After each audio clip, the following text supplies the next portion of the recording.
with makeup mogul Bobby Brown, because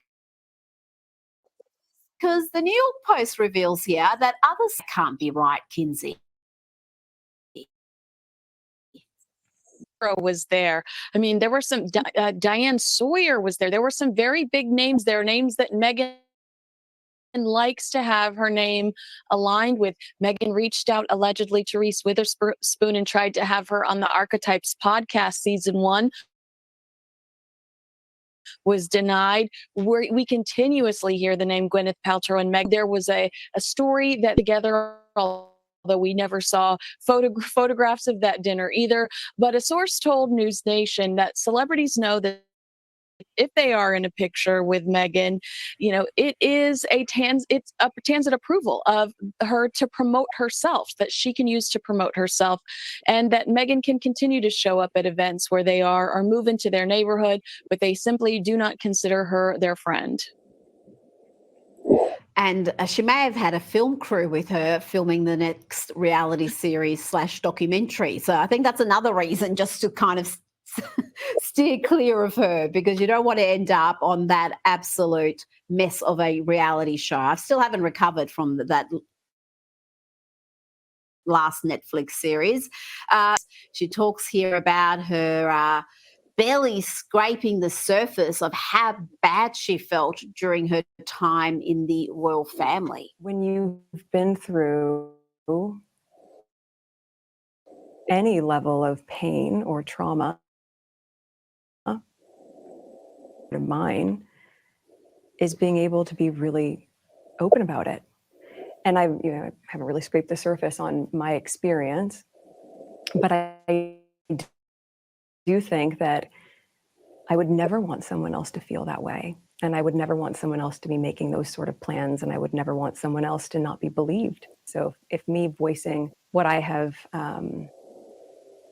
overcome will save someone.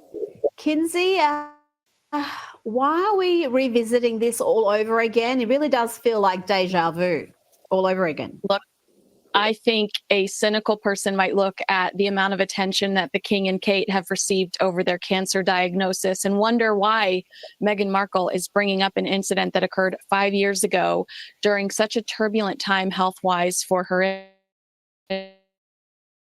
in-laws.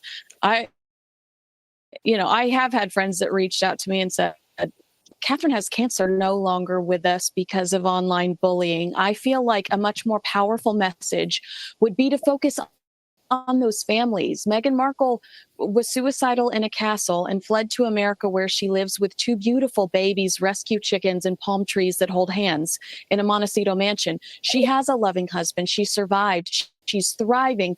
These parents go to bed every night with empty beds and bedrooms where their children used to sleep. I think it's wildly inappropriate to make an interview like that about yourself. You will not see the Princess of Wales do a sit-down interview and laugh and smile her way through a cancer conversation. She might take up pediatric cancer causes, and she might spotlight stories of children that touch her deeply, but she is not going to mic up and sit in front of a camera and try to garner sympathy for herself. Harry and Meghan not only lack credibility, but they lack self-awareness. And I can't imagine what a nightmare from hell it must be to work for these two. Well, it's probably why they've got such a high turnover of staff. Now let's talk a little bit of politics. Beyonce and Jay-Z. Beyonce giving Kamala Harris permission to use all her songs in her presidential campaign, and she is set to donate a sizable amount herself. And could we see her hitting the campaign trail, perhaps, Kinsey? She seems to be very invested in having Kamala Harris become president. Well, we do expect her to fundraise for Kamala. Will that be like Megan Thee Stallion and taking the stage and singing something and appearing at a larger event, an actual campaign event, I think that that's likely at this point in time. I do think that there's an air of desperation in being associated with this candidate. And again, I've said I think we'll see Meghan jump on the trail as well in some way, shape, or form. If Beyonce is fundraising, perhaps that's where Meghan slides in. She's a huge fan. We saw her attend 2 of her concerts in LA. But fundraising is what we know for sure to expect when it comes to Beyonce and Kamala's campaign. Do you think it will have any sort of impact? The Democrats always get the celebrity class. They've got Hollywood. They get the big stars. It did them no good in 2016. I don't think there was barely a single A-lister who was bold enough to come out for Trump. This time around, it's a bit different. There are athletes and some stars who are saying we're voting for Trump. But does anyone care? Does anyone care that most celebrities are Democrats who lean left and who back Kamala Harris? Yeah, I mean, think about Hillary Clinton on stage with Katy Perry, Ariana Grande. Biden had Lady Gaga. I think as long as Trump continues to hammer home lower gas prices, lower groceries, I'm going to wipe out. Isn't her cards declined at the gas station? Katy Perry isn't having issues at the grocery store, and I think if he focuses on what's really affecting everyday people, that the message will continue to be heard loud and clear. I think you're 100% right. I think sometimes they can actually be counterproductive, these celebrity endorsements. Kinsey Schofield, thank you so much for your time.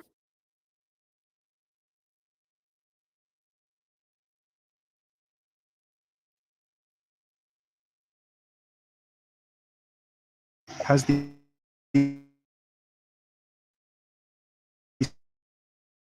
it's gone too far? Skunk water sprayed on worshippers near Al-Aqsa.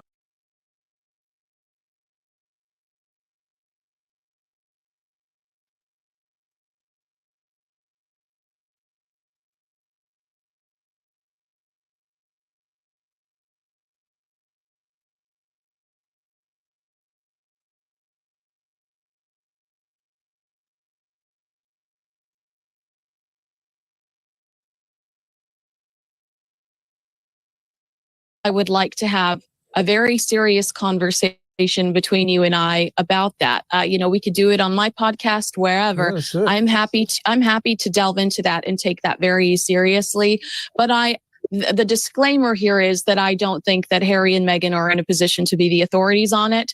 I appreciate the message, but are they the right people to deliver it? I believe that the answer is no. Well, indeed, and you're quite right. Absolutely, no one would want to diminish or degrade the importance of mental health issues. But here is basically the reason we're talking about this is Harry and Meghan. We talked about it last week, but their full interview on CBS's Sunday morning show aired yesterday in America, and they formed some sort of parents group for the parents of kids who've committed suicide due to online harm. I mean, so I've watched it, and I'm going to watch it again now, and it's all sort of nebulous. I can't quite work out what it is they're trying to say. It seems like a perfectly worthy cause. But anyway, let's remind ourselves of some of the stuff that Harry and Meghan said to Jane Pauley on Sunday morning on CBS yesterday. See you touch your husband's hand in just the way I knew that you would be looking after each other if I went places. But the connection that you have with people is they know you had suffered too, personally. Contemplating killing yourself is what suicidal ideation was. And I'm dancing around this because I can see you're uncomfortable with my even going there. Do you? I understand why you are, though. I wasn't expecting it, but I understand why you are, because there is a through line, I think. And when you've been through pain or trauma, I believe part of our healing journey, certainly part of mine, is being able to be really open about it. and I haven't really scraped the surface on my experience, but I do think that I would never want someone else to feel that way. Okay, so yeah, I think their organization is called the Parents Network.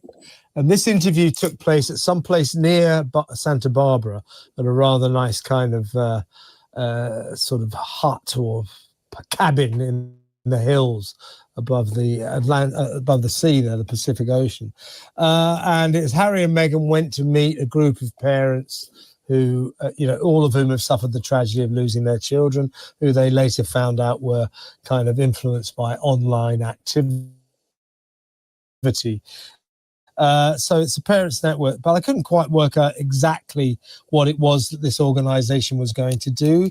Is it trying to just set out to protect the parents? I wasn't quite sure. But to be honest with you, this was when she talked of her suicidal thoughts. We know when that was. She says it's when she was in Britain and everybody was against her and she didn't like what was going on with the royal family. We later learned that she thought they were a bit racist and all this sort of thing. Now, again, you're right. We have to accept what she says. But when Piers Morgan said, and this was 3-4 years ago, when he said, well, sorry, I don't believe her. He said that he thought she was making this stuff up for publicity, to play the victim. She sort of got in touch with the head of ITV and said that he should be fired for this. And indeed, although he wasn't fired, well, he kind of was fired because he refused to say sorry. So whilst every sympathy with Meghan for her suicidal thoughts, and every sympathy with this project, she's not very good on freedom of speech, is she?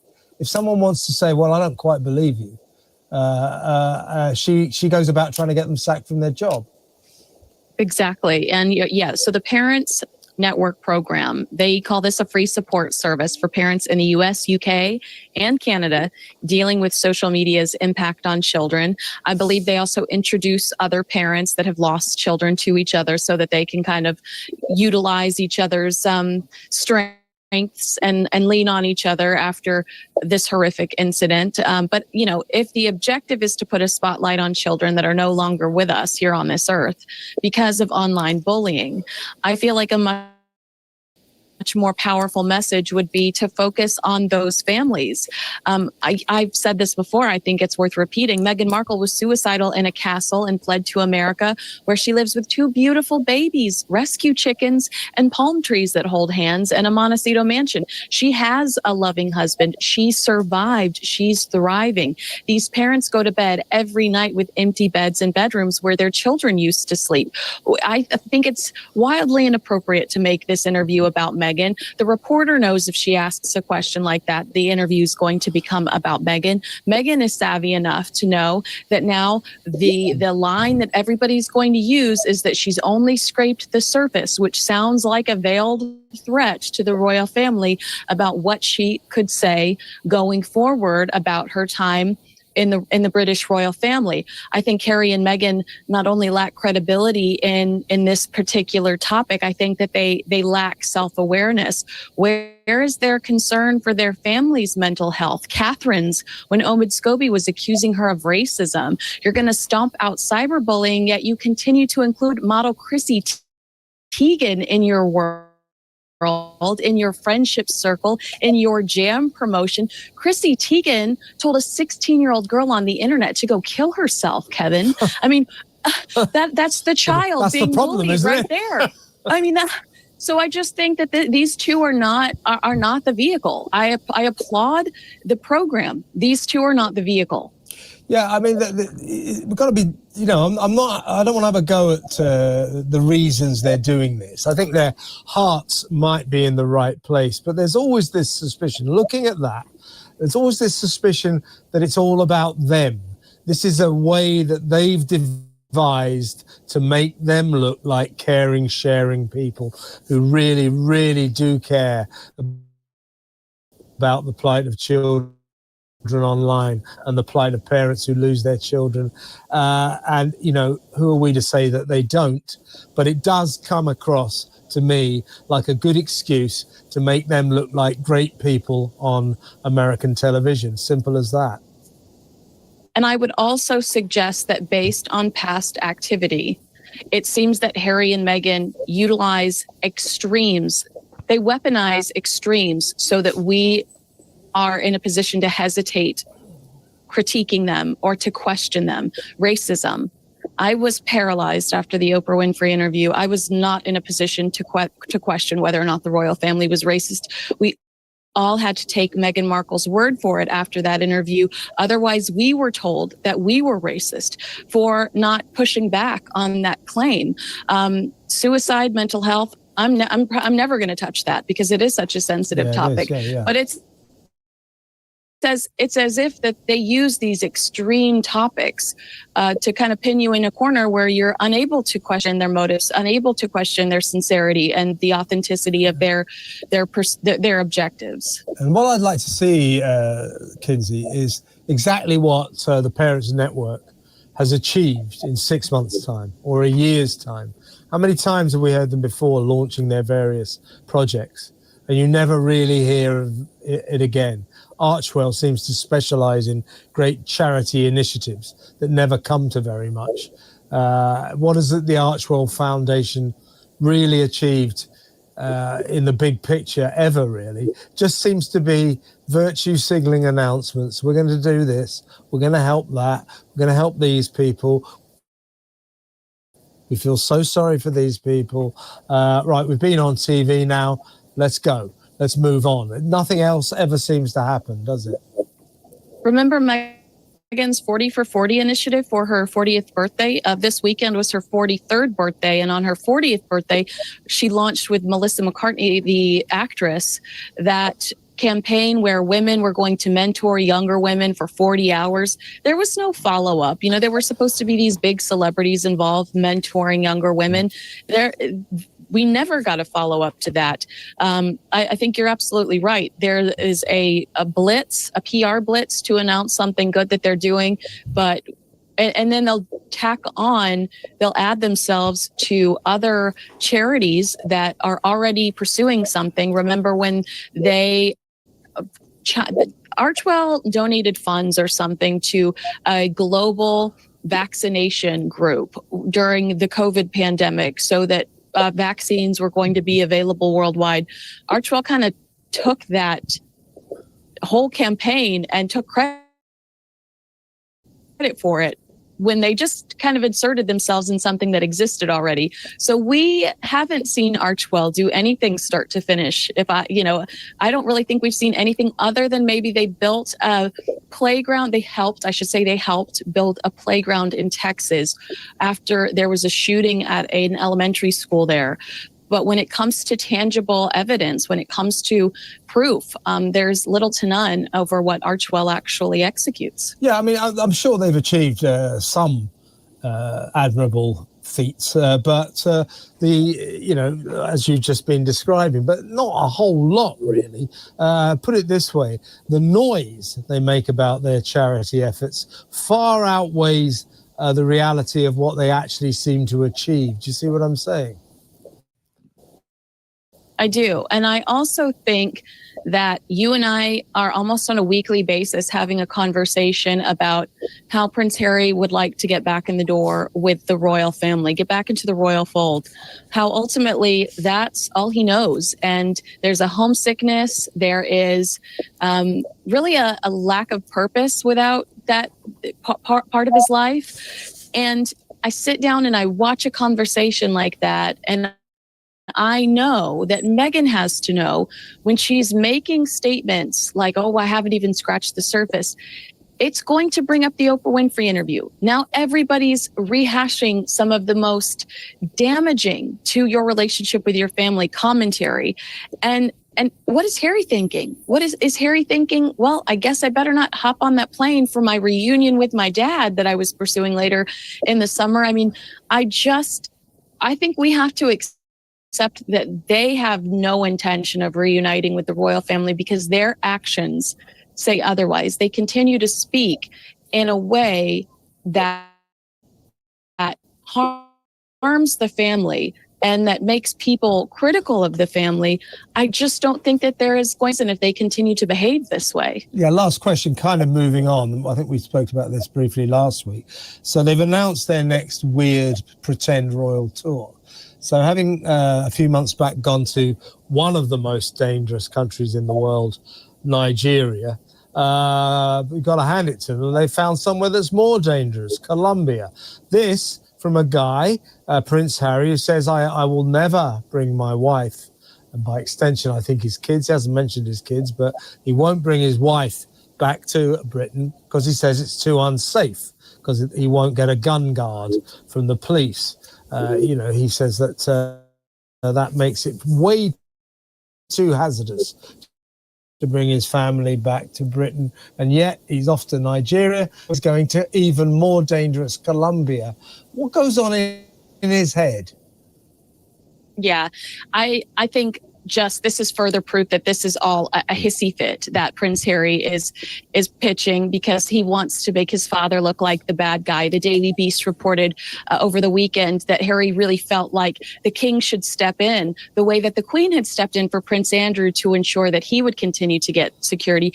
But the king, from the king's standpoint, Harry has entered into litigation, and at this point, it would be absolutely inappropriate for him to try to step in and to manipulate the circumstances after litigation has been brought to obtain security in the UK. Harry, like any other high-powered visitor that wants police protection, just has to give 28 days notice to the British security forces. He has to list the location he intends to visit, present a detailed itinerary of his plans. He can use private security, but private guards can't be armed. And look, I think that he is in Colombia. Of course he is. This ongoing legal row he has going with the British government, with the Home Office here, is purely down to his status. What he can't take, this is my view, but I know a lot of people agree with me, he cannot take that he now has officially a lower status than the rest of the royal family. In other words, the rest of the royal family, the main royals, when they go anywhere, they get armed police protection. Because he's given up front-line royal duties and moved to California, he doesn't get it anymore, and he can't take it. He wants to be the same as his brother, indeed his Uncle Andrew. And when you say the Queen tried to help Prince Andrew, well, for all Andrew's many, let's face it, they are far too many, he's never implied that the royal family are racist. Whereas with Harry, it's a kind of a different story. So he made his own bed, and he's going to have to lie on it in a little while in Colombia. Hope he enjoys it. Kinsey, great to talk to you. Kinsey Schofield there, royal expert. What do you reckon? Harry and Meghan.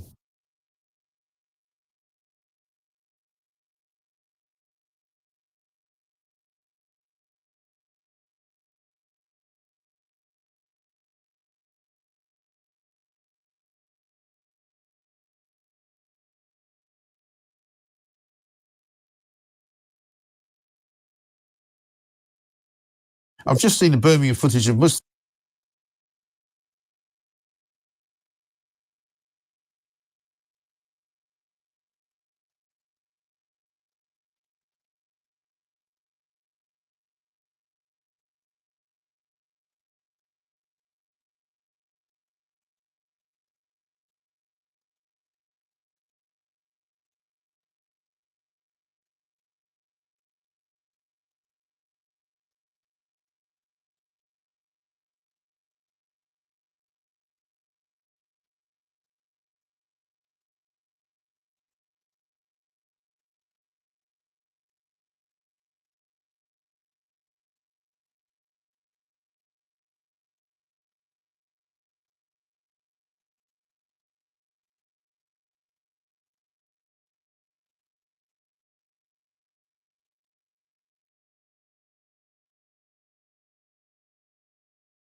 Off this morning morning, Celia Walden, a columnist for them, with CBS over the weekend. She's revealed she hopes talking about her suicidal thoughts and online bullying will help others as she and the Duke of Sussex launch a new project to help support parents who have lost a child to online harm.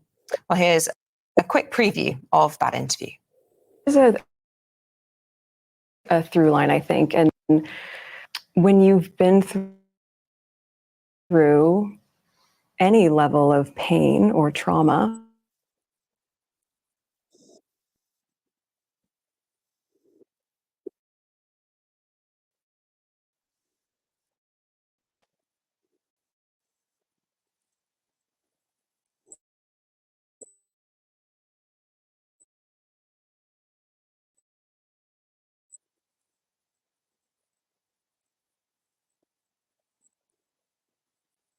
will save someone or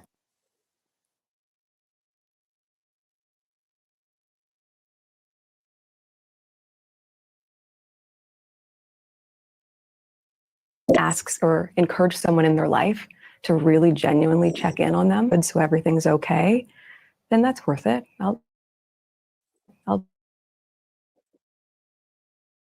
take a hit for that.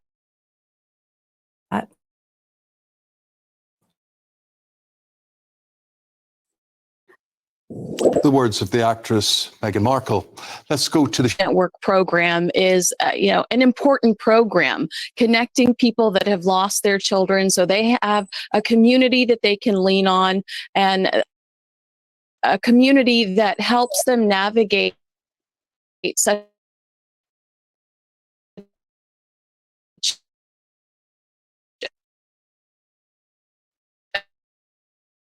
a traumatic and difficult time. Deliver it.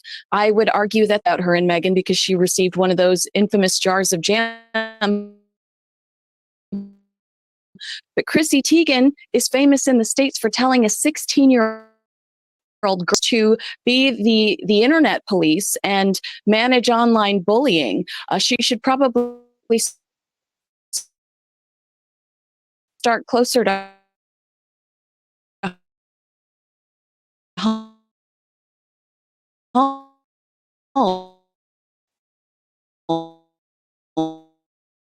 and remove It's birthday at the weekend, and a lot of people have been commenting.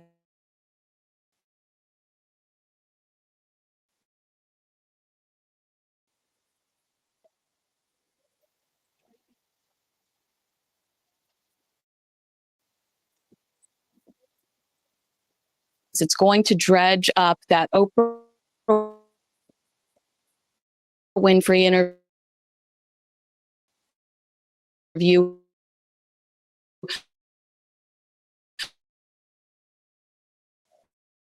where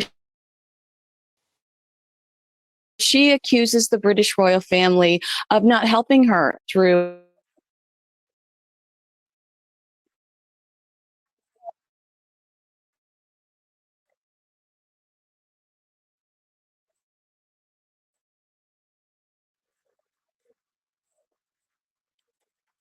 in the way that they engaged with the royal family's official social, didn't have any support throughout the royal family, throughout her time within the royal family. But we know that the royal family did make some moves when it came to Meghan and engaging with cyberbullying online. How old was she at the weekend? Oh, 3 years older than Harry, I think. He's just turned 40, hasn't he? Is that right, Kinsey? He has not turned 40 yet because I believe because he's. But yeah, I mean, I think he comes into money when he's 40.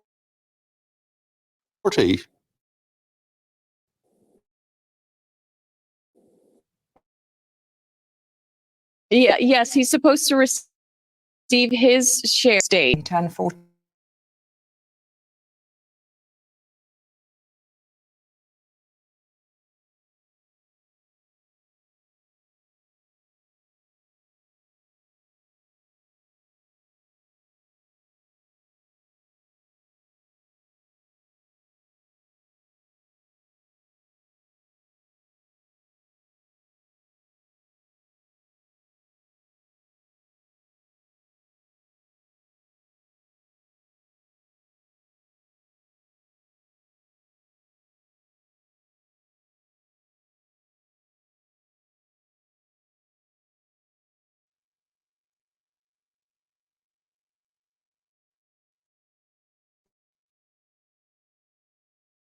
Is that right?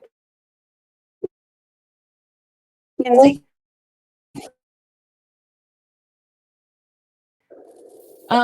He has not turned 40 yet because Oh. I believe because he's expecting.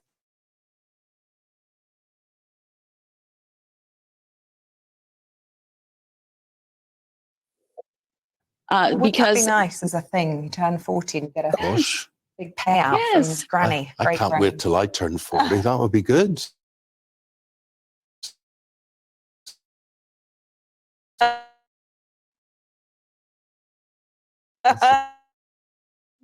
Amazing. That's amazing. But Oh. I think it's a very serious topic about this and talk about how you want to protect your babies on the internet. 100%. But I just don't know if these two are not. Them to them doing what they do.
Harry and Meghan. They're back. That's right. Just when you thought it was safe.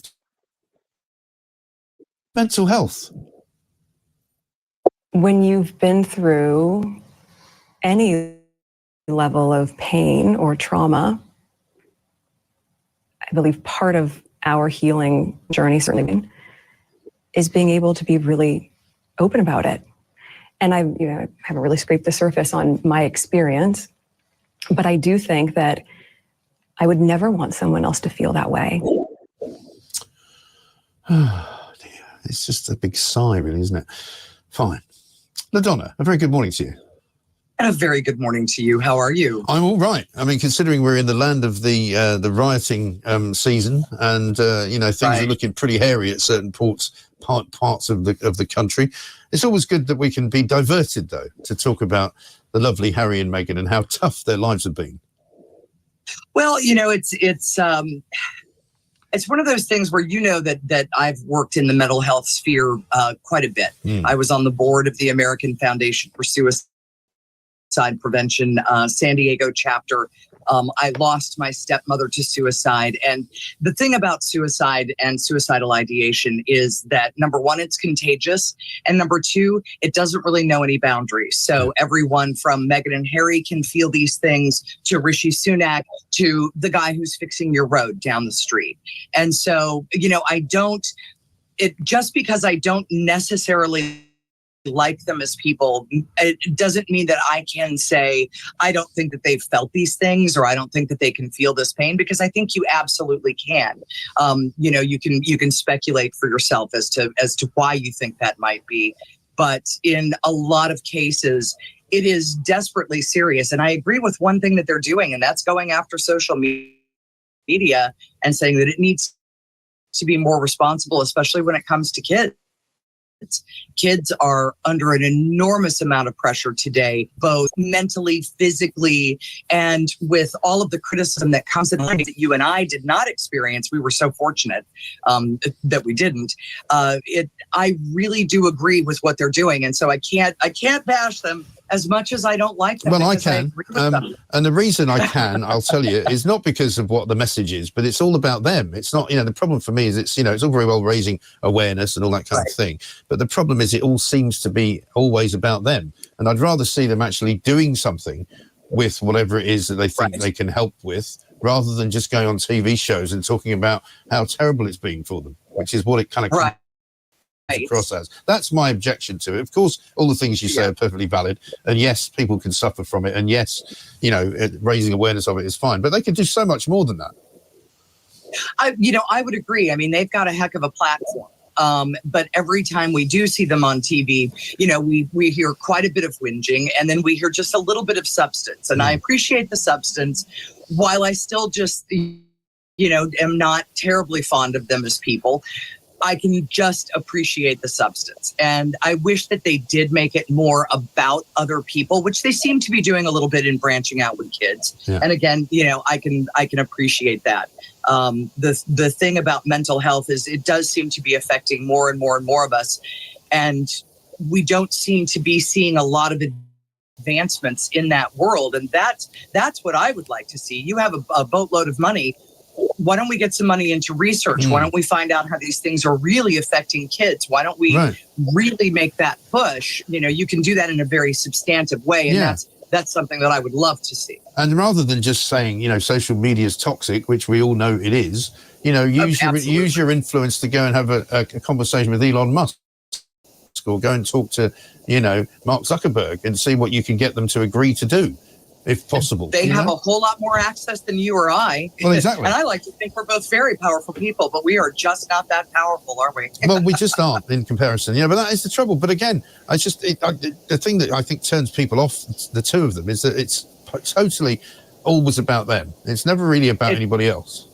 There is absolutely that factor. And I think that's one of the reasons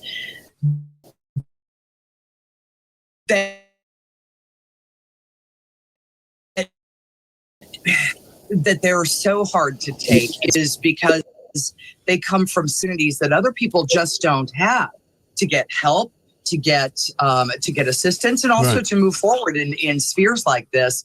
And that's always a good thing, to use the power that you have for good. Right. And that was one of the stories as well from when they were actually here in London. And, you know, Harry and she were both claiming that, you know, they wanted help for her, and it wasn't forthcoming. You know, nobody was able to help them, which is clearly not true, because, you know, at the end of the day, nobody would have said no if she'd come to them and said, oh, I need some help with this. Nobody would have said no. It just doesn't work like that. You know, it would be so strange in this day and age for someone to say no to that. That's, you know, that's what's so odd. It wouldn't happen. We can talk about these things now. It used to be the thing that you didn't speak of. Right. You didn't speak if somebody took their own life. You did not speak of it if there was a mental health issue in your life or somebody that you knew. Now we do. And to say that there's no help forthcoming, I think other people who are much poorer have a much harder time accessing that sort of care. Yeah. Absolutely right. And this interview they've done with CBS is quite wide ranging, isn't it? Because we spoke about it last week on the show, and there was another clip at which they were talking about kids and talking about, you know, protecting them and, you know, having to be, every parent has to be a first responder and all this kind of thing. I'm still not really quite sure why they've done it. I mean, it's, you know, maybe it's something that they're thinking it affected them personally and they're worried about their kids, which I think if you have a kid, they're not wrong about it. No, but the point is they seem to start an awful lot of things and then not do very much about anything else. You know, like they've started all these projects that they're supposed to be involved in, and now suddenly they're involved in another project, but we haven't heard anything about the other projects. Well, let's hope that they do something about this one. It's something that would, I think, gain them an awful lot of respect, and that's something that they don't have a lot of from the public, unfortunately. They really don't. They're almost as unpopular as Keir Starmer, and that's saying something. Thank you, Donna Harvey, as ever, and interesting perspective on all of that as well.